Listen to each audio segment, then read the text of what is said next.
านมนานบ่ว่าจีนเวียดนามอยู่ใส่ก็ฮักกันสามัคคีความสัมพันธ์ช่วยเหลือกันและกันถึงว่าอยู่ต่างแดนเป็นกลุ่มก้อนอันแน่นแฟนทั่วทุกหนแห่งแม้นแต่มีพวกเขาทุกแห่งและแม้แต่มีพวกเขาอยากให้ลาวทุกแห่งหนบ่ว่ารวยหรือจนอย่าได้แบ่งโซนซ้ำให้หาสามัคคีสร้างชื่อเสียงที่ดีให้เกียรติกันและกันอยู่เมืองนอกหรือว่าอยู่เมืองนา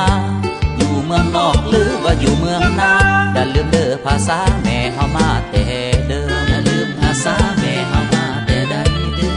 อยู่ใสๆเฮาจงปุ้มลุมอย่าได้แบ่งเป็นกลุ่มหลายพวกบ่ดี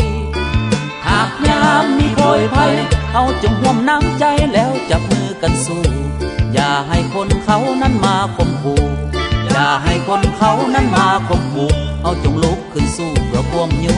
ติธรรมจงลุกขึ้นสู้เพื่อความยุติธรรมน้องหากเฮาแตกแยกกันความเป็นสายสัมพันธ์พี่น้องก็ห่างไกล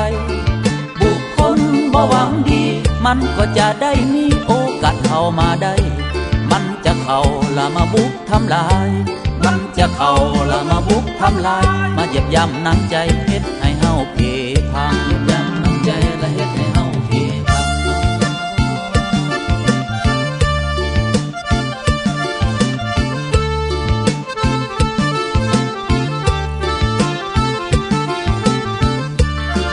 ถ้าเฮาเป็นใจเดียวได้เอิ้นกันว่าเสี่ยวไอ้น้องลุงตา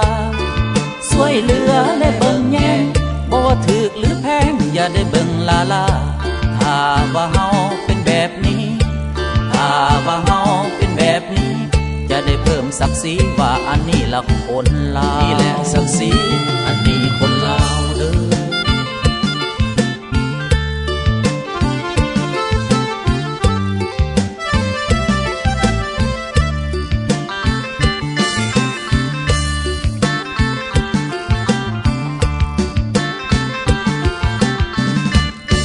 หากเฮาแตกแยกกันความเป็นสายสัมพันธ์พี่น้องก็ห่างไกล